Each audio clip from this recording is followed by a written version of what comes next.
नमस्कार दोस्तों, मैं रविंद्र रावत आप सभी का स्वागत करता हूं मेरे YouTube चैनल में। दोस्तों, कई बार आपने देखा होगा लोगों की शादी के बावजूद वो बहुत प्रयास करते हैं, फिर भी उनको संतान नहीं पैदा हो पाती, गृहस्थी का सुख नहीं मिल पाता। आमतौर पर उनके गृहस्थी में परेशानियां ही होती हैं, तलाक हो जाते हैं, शादी टूट जाती है, दूसरी शादी हो जाती है, लेकिन फिर वही माहौल, न संतान उत्पन्न हुई न गृहस्थी ही बन पाई। ऐसा क्यों होता है? किस युति में ऐसा प्रभाव आता है? कौन से ग्रह इसके लिए जिम्मेदार हैं और किन कंडीशंस के कारण ये पूर्ण रूप से आपको नेगेटिव प्रभाव देता है? वो सारी चर्चा आज मैं इस वीडियो में करूंगा। लेकिन दोस्तों, उससे पहले मैं आपको याद दिला दूं, अगर आपने अभी तक हमारे चैनल को सब्सक्राइब नहीं किया है तो प्लीज पहले उसे सब्सक्राइब करें और बेल बटन को जरूर दबा दें, ताकि हमारे द्वारा जो भी वीडियोस बनती हैं उसकी नोटिफिकेशन आपको टाइमली मिलती रहे। दोस्तों, कई बार शादी करने के बावजूद इंसान को स्त्री का सुख नहीं मिल पाता, गृहस्थी नहीं बन पाती। स्त्री है तो उसके लिए पुरुष का सुख नहीं है और पुरुष है तो उसके लिए स्त्री का सुख नहीं है। आए दिन घर के अंदर कलेश, तनाव की स्थिति, एक दूसरे के साथ भले ही पहले शादी से पहले बहुत अच्छी अंडरस्टैंडिंग हो, लव मैरिज भी कर ली हो, लेकिन शादी के बाद वही इंसान उनको बुरा लगने लगता है। हालात इतने खराब होते हैं कि संतान उत्पन्न करने की क्षमता ही नहीं होती या संतान उत्पन्न ही नहीं हो पाती। कोई ना कोई कारण बन जाता है, चाहे वो शारीरिक कमजोरी हो, चाहे आपसी तालमेल हो। दोस्तों, ये प्रभाव जब कुंडली में सूर्य, बुध और राहु इकट्ठे होते हैं तो ऐसा प्रभाव आता है। जीवन में ऐसे इंसान को गृहस्थी का सुख नहीं मिल पाता और उसी कारण से वो जीवन भर तन्हा अकेला अपने जीवन को व्यतीत करता है। जब ये कुंडली में पहले घर में हो तो ऐसा इंसान अपनी जवानी के समय पर आशिकी, प्रेम प्रसंगों में इतना ज्यादा लिप्त होता है कि वो अपने ग्रहों को इतना नेगेटिव कर लेता है कि जब उसकी शादी होती है तो उसका वो जीवन हमेशा कष्ट में बीतता है। जीवन साथी को उसके ऊपर यकीन नहीं होता। जीवन में उसको अपनी स्त्री के कारण ही, स्त्री के झगड़े के कारण ही उसको डाउनफॉल का सामना करना पड़ता है। शरीर में जो शुक्राणु की स्थिति होती है वो कमजोर होनी शुरू हो जाती है। बचपन की गलतियां,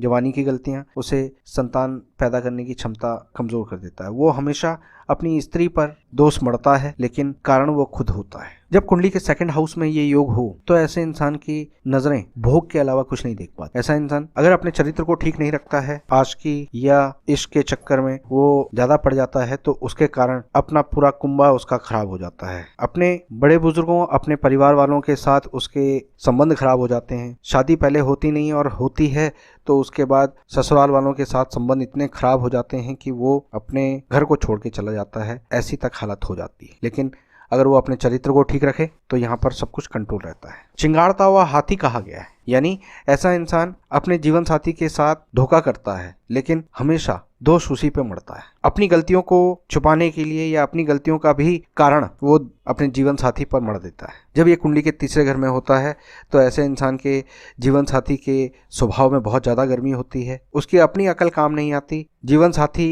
का पूर्ण साथ मिलने के बावजूद अपने जीवन साथी को बिल्कुल पैर की जूती समझने की कोशिश करता है और वहीं पर वो अपने भाग्य को लात मार देता है। अगर ऐसा इंसान अपने स्वभाव में नरमी रखे, जीवन साथी के साथ उसके सपोर्ट को तवज्जो दे, उसका मान सम्मान रखे, तो जीवन में उसके जीवन साथी के कारण उसका भाग्य उदय हो जाता है। कुंडली के चौथे घर में जब ये युति होती है तो ऐसे इंसान को प्यार में धोखा मिलता है। अपनी गृहस्थी दूसरी स्त्रियों के कारण खराब कर लेता है और हमेशा कोई ना कोई सहारा ढूंढता रहता है, दूसरे स्त्री के कंधे को ढूंढता रहता है ताकि उसे सहारा मिले। दूसरों की बातों को ज्यादा तवज्जो देकर अपने घर के हालातों को खराब कर देता है। अपनी ही साली या अपने ही रिश्ते में किसी के साथ अपने संबंध बनाकर अपने जीवन साथी को धोखा देता है और फिर उसकी जीवन की पूरे हालात खराब हो जाते हैं। कुंडली के फिफ्थ हाउस में जब ये युति बन रही हो तो ऐसे इंसान को हमेशा अपनी कमी को अपने जीवन साथी पर डालने की आदत होती है। अपनी गलतियों को अपने जीवन साथी पे मढ़कर हमेशा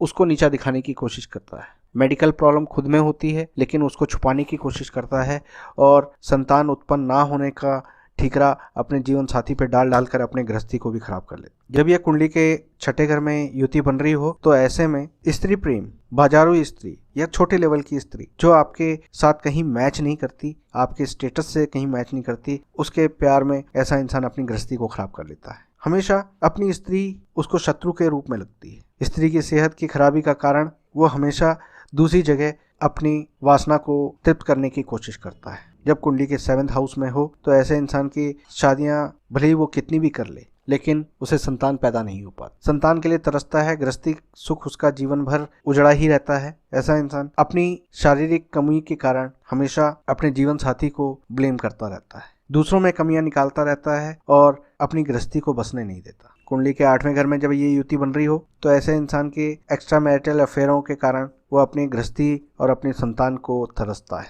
जीवन साथी के भोलेपन के कारण ऐसा इंसान उसको बेवकूफ़ बनाकर अपनी ऐश परस्ती में लगा रहता है और हमेशा अपने जीवन साथी को धोखे में रखता है, लेकिन ईश्वर की मार उसको पड़ती है। ना तो उसकी गृहस्थी ठीक हो पाती है और ना ही उसे संतान पैदा हो पाती है। जैसे जैसे उम्र बढ़ती रहती है उसको इन चीज़ों का एहसास होता है, लेकिन तब तक बहुत देर हो चुकी होती है। कुंडली के 9th हाउस में ये युति होती है तो परिवार के झगड़ों के मामले में या परिवार के और सदस्यों के इंटरफेरेंस के कारण ऐसे लोगों की गृहस्थी खराब रहती है। वो अपना घर नहीं बसा पाता, अपनी समझबूझ को यूज़ ना करके वो अपने परिवार को आगे नहीं बढ़ा पाता। कुंडली के 10वें घर में जब ये योग बन रहा हो तो ऐसे इंसान को हमेशा अपने जीवन साथी में कमी महसूस होती रहती है। अपने जीवन साथी को बेकार, निठल्ला और छोटा समझता रहता है। उसके भोलेपन को, उसकी शराफत को वो उसका गंवारपना समझता है और वो अपने जीवन साथी के साथ कभी खुश नहीं रह पाता। अपने आप में ज़्यादा महत्वाकांक्षी होने के कारण वो अपने जीवन साथी के साथ उसी तरह की चीज़ों को एक्सपेक्ट करता है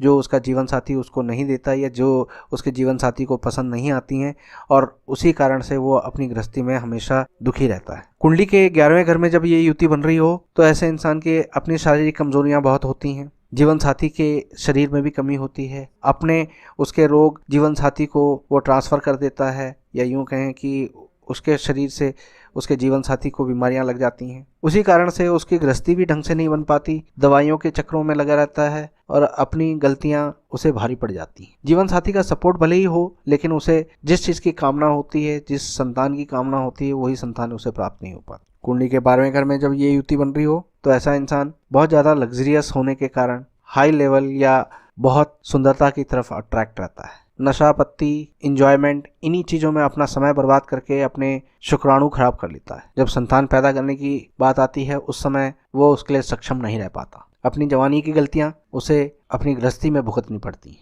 तो दोस्तों, आज मैंने यहाँ पर आपको बताया कि शुक्र, बुध और राहु आपकी कुंडली में युति बना रहे हों तो ऐसा इंसान उस चिंगाड़ते हुए हाथी की तरह होता है जो अपनी कमियों को छुपाने के लिए अपने जीवन साथी को बलि का बकरा बनाता है, और उसी के कारण उसका ना तो गृहस्थी बन पाती है, ना उसके परिवार आगे बढ़ पाता है, ना संतान हो पाती है। दोस्तों, अगर ऐसा इंसान अपने चरित्र को ठीक रखे तो इस युति का नेगेटिव प्रभाव काफी हद तक कंट्रोल हो सकता है। ये युति पूर्ण रूप से आपके चरित्र पर निर्भर करती है कि ये नेगेटिव फल देगी या पॉजिटिव फल देगी। इस युति को अगर आप कंट्रोल करते हैं, अपने चरित्र को कंट्रोल करते हैं, अपने जीवन साथी के साथ ऑनेस्ट रहते हैं, तो ये युति आपको गृहस्थी का सुख भी देती है, आपको व्यापार में भी लाभ लाती है और आपके वंश को भी आगे बढ़ाती है। तो दोस्तों, उम्मीद करता हूँ कि इस युति के प्रभावों को आप समझ गए होंगे। किसी भी तरह का और कोई सवाल हो, डाउट हो तो आप हमें कमेंट बॉक्स में लिख सकते हैं। अगर ये वीडियो पसंद आई हो तो लाइक और शेयर करना ना भूलें। फिलहाल मैं अपनी वाणी को विराम देता हूँ। नमस्कार।